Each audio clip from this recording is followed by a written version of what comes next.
El movimiento abolicionista pues iba extendiéndose. Y en 1863 era Holanda la que lo aplicaba. Ese mismo año Estados Unidos también liberó a los esclavos, siendo que la ley no tuvo efecto hasta el final de la Guerra de Secesión, el año 1865, y afectó a 4 millones de personas que pasaron de la esclavitud formal a una esclavitud informal, cuál es la segregación. Pero se hace necesario destacar que estos abolicionistas no lo eran en ningún caso por cuestiones humanitarias.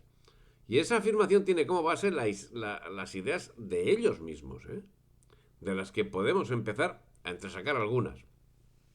Así, para Thomas Jefferson, del mismo modo que existen graduaciones entre las razas animales y distintos estadios en la evolución, los negros eran notablemente inferiores a los blancos, sin dejar por ello de ser seres humanos. Y es necesario hacer hincapié en el dato, no vaya a pasar desapercibido. En 112 años exterminaron al 90% de la población nativa americana, que se ve que esta no llegaba a la condición humana.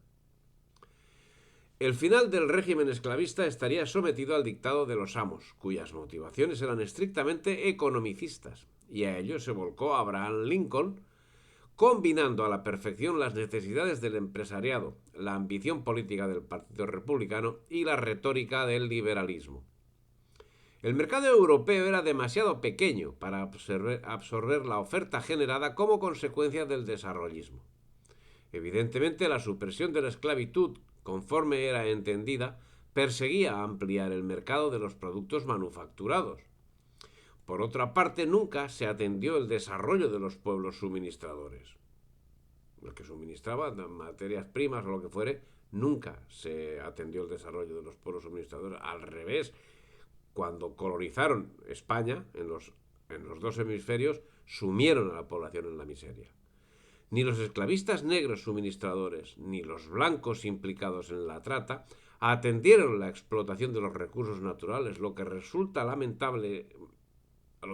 altamente extraño si tenemos en cuenta las enormes inversiones llevadas a cabo por las naciones traficantes en los sitios donde estaban las materias primas. Y ello conllevó graves problemas de hambrunas una vez suprimida la trata. Aspecto que tampoco fue atendido cuando se desarrollaba el movimiento abolicionista ni cuando se impuso la abolición. En principio, si hasta el momento las economías de los pueblos africanos estaban directamente ligadas a la exportación de mano de obra esclava, se vieron de pronto privados de esa fuente de ingresos. Duele hablar en esos términos. Pero es que esos términos son, a lo que parece, los que determinaron la situación. Desde el segundo cuarto del siglo XIX hasta mediados del siglo XX,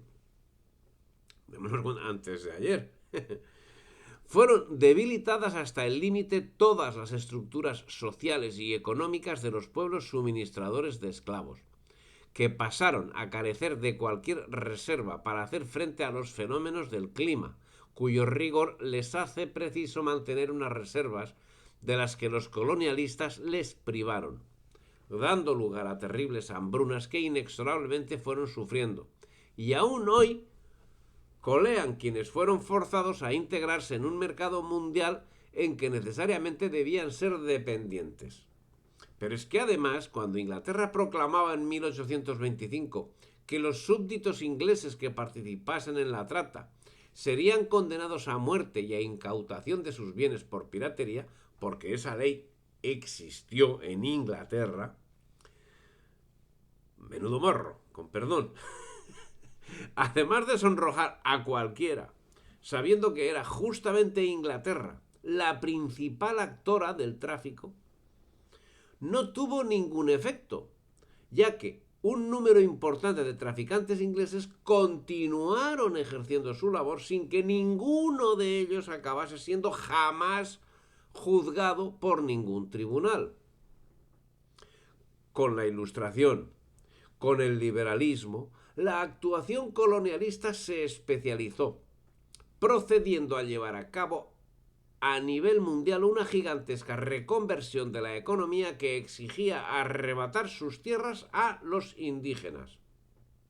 Ahí, en lo tocante al mundo hispánico, el mal infligido es sangrante, pues a los indios les fueron arrebatadas las tierras cuya propiedad les había sido reconocida por la corona española y pasaron a manos de títeres de Inglaterra, que las dedicaron a cultivar lo que les demandaba el mercado británico: azúcar, algodón, café, tabaco, cacao, arroz, etc., donde sus antiguos propietarios, los indios, pasaron a convertirse en siervos.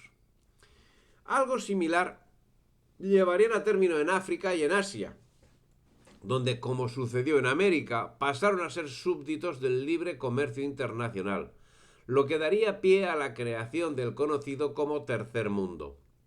Triste destino para todos, y muy en concreto para los antiguos súbditos de la corona española, que de súbditos libres y propietarios de tierras devinieron en mano de obra sin cualificar, con el añadido no pequeño de convertir una América segura, donde cualquiera podía ir caminando de Lima a México con sus bienes y sin temor a ser asaltado, en una de las zonas más inseguras del mundo. A partir de ese momento, más del 80% de la población mundial pasó a depender de las decisiones políticas ajenas que solo atienden su propio desarrollo económico. Resulta curioso que, como señala Niall Ferguson, en el siglo XVIII los británicos se mostraron tan fervientes en adquirir y explotar esclavos como lo hicieron posteriormente al tratar de erradicar la esclavitud. No lo digo yo, lo dice Niall Ferguson, ¿eh? Y durante mucho más tiempo aún practicaron formas de discriminación y segregación racial que hoy se consideran aborrecibles. Cuando la autoridad imperial era desafiada en la India en el año 1857, en Jamaica en el 1831, 1865 y en Sudáfrica en 1899, la respuesta británica era siempre brutal. Brutal.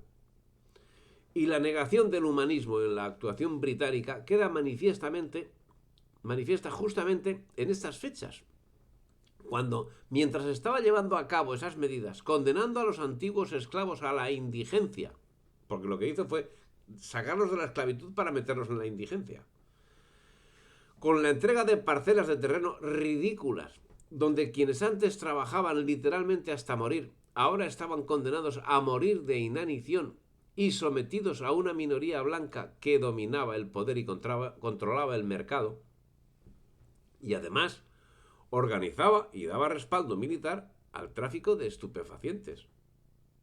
Que eso es para mayor INRI. Es que no hay cosa que se toque que Inglaterra no salga llena de porquería, ¿eh? Pero si esta motivación parece corta, es necesario señalar que el tráfico de esclavos continuaba realizándose desde África Central y Oriental a Arabia, Persia y la India. Ese tráfico, a pesar de las leyes, alcanzó unos niveles similares a los del tráfico atlántico, siendo que durante el siglo XIX fueron traficados unos 2 millones de africanos. ¿Y quién los transportaba? ¿Quién comerciaba con ellos? Pero en cualquier caso, la mano de obra seguía siendo necesaria en las colonias atlánticas, tan necesaria como antes, y para conseguirla los métodos habían variado, pero solo de forma superficial. El objetivo de tener mano de obra sin límite y sin obligaciones se hizo realidad con el aporte de una inmigración que tenía un gran parecido, si no físico, sí de condiciones laborales, con los esclavos ingleses transportados a las Antillas en el siglo XVII. Pero probablemente en peores condiciones, ya que serían ellos mismos quienes se preocupasen de sus propias necesidades.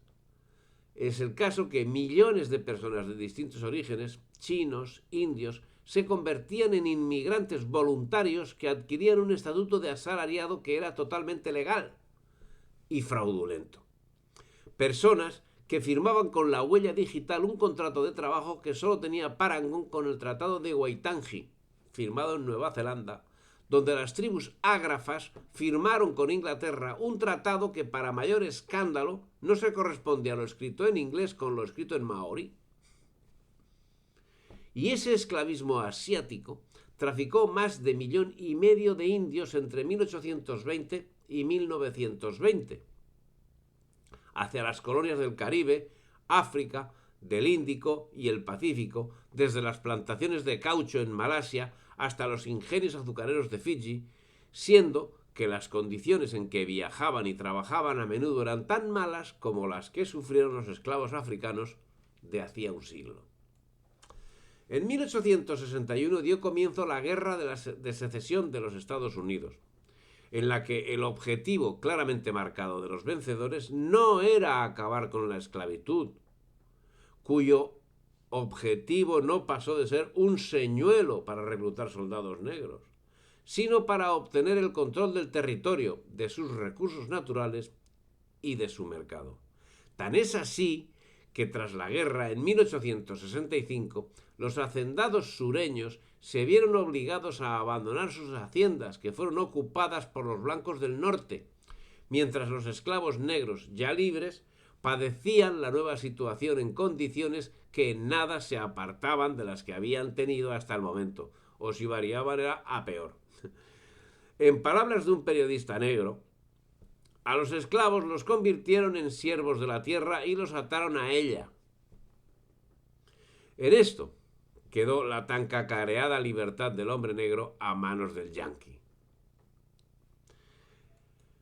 El sur de los Estados Unidos, si bien producía una amplia gama de bienes de consumo, azúcar, arroz, tabaco, maíz, tenía su economía centrada muy especialmente en el cultivo del algodón, que si en 1800 producía 320.000 balas, en 1861 eran 4 millones lo que producía. Y la mano de obra estaba compuesta por esclavos negros, cuyo número en este mismo periodo había pasado de 500.000 a 4 millones. Eso que eran los antiesclavistas. Si te ha gustado el vídeo, dale me gusta, difunde y suscríbete al canal.